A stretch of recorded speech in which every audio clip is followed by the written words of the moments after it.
주님께서 여러분과 함께 루카가 전한 거룩한 복음입니다.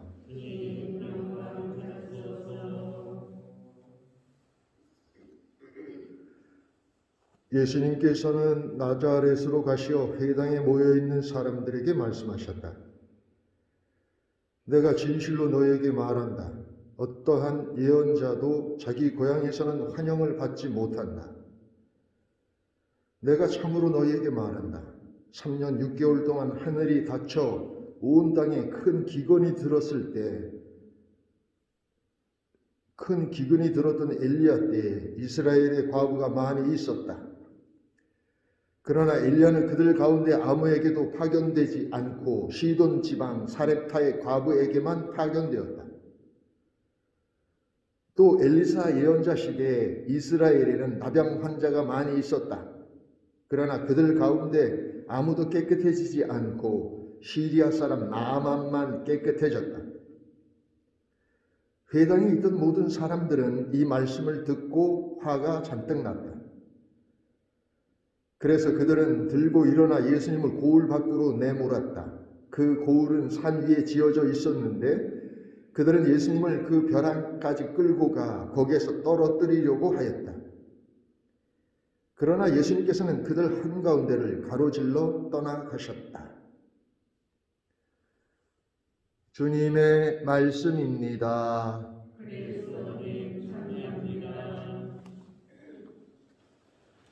참 예수님, 네, 오늘은 예수님께서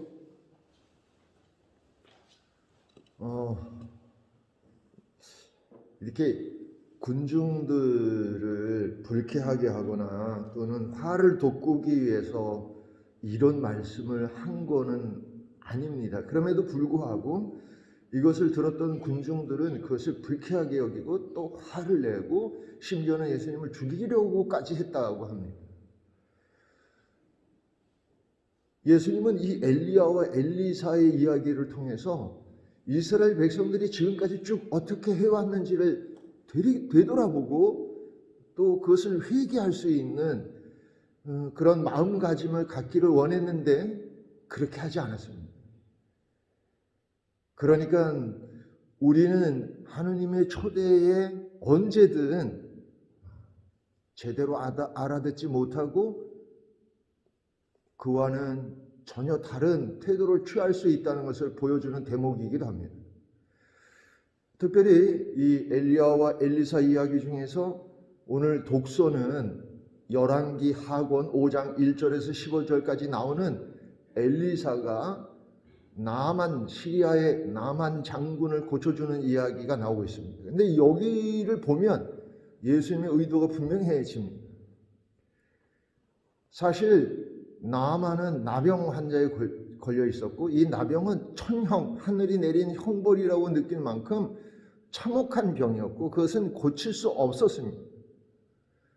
최근에 들어서야 우리는 나병을 규명할 수 있었고 나병을 고칠 수 있게 되었지만 그때는 엄청난 큰 병이었거든요.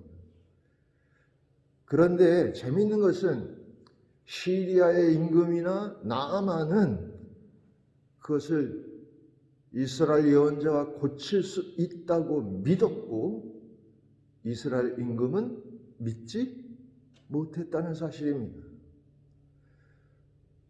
한 번도 들어본 적이 없는 어디서 여종 하나 그것도 어린 계집애가 이야기한 그 엘리사를 그 큰 대국에 지금으로 말하면 뭐 미국, 중국 이 정도 되는 거예요. 큰 나라의 임금이 그리고 거기에서 최고 사령관인 나아만이 믿었다는 거예요. 여러분들은 어떻습니까? 만약 여러분들이 그런 상황이라면 쬐끄만 년이 이렇게 무시해버릴 수도 있는데 그렇게 하지 않았다는 거예요. 그런데 그와 반면에 이스라엘 임금은 어떻게 했습니까?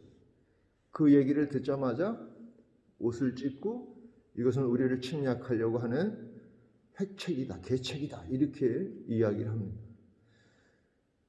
그들 가운데에는 엘리사가 있음에도 불구하고 그렇게 생각했다는 거예요. 우리가 바로 이스라엘, 새로운 시온을 향해서 나아가고 있는 하느님의 백성이 아닙니까?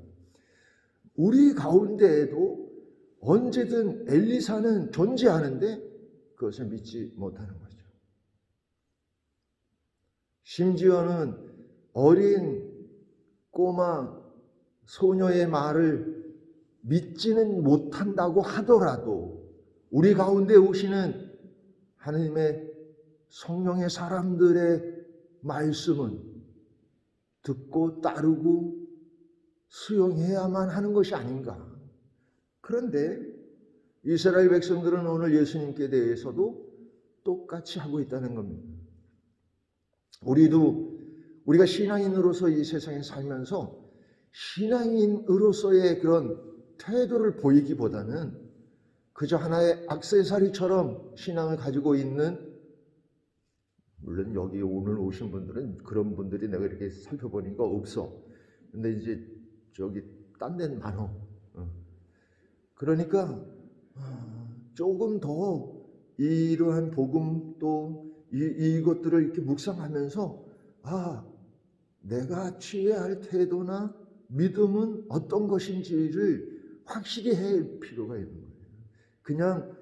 그냥 이야기가 아니고 이것은 우리한테 주는 하나의 메시지이고 그 메시지에 따라서 오늘을 살 수 있는 그러한 신앙인이 되기를 바랍니다.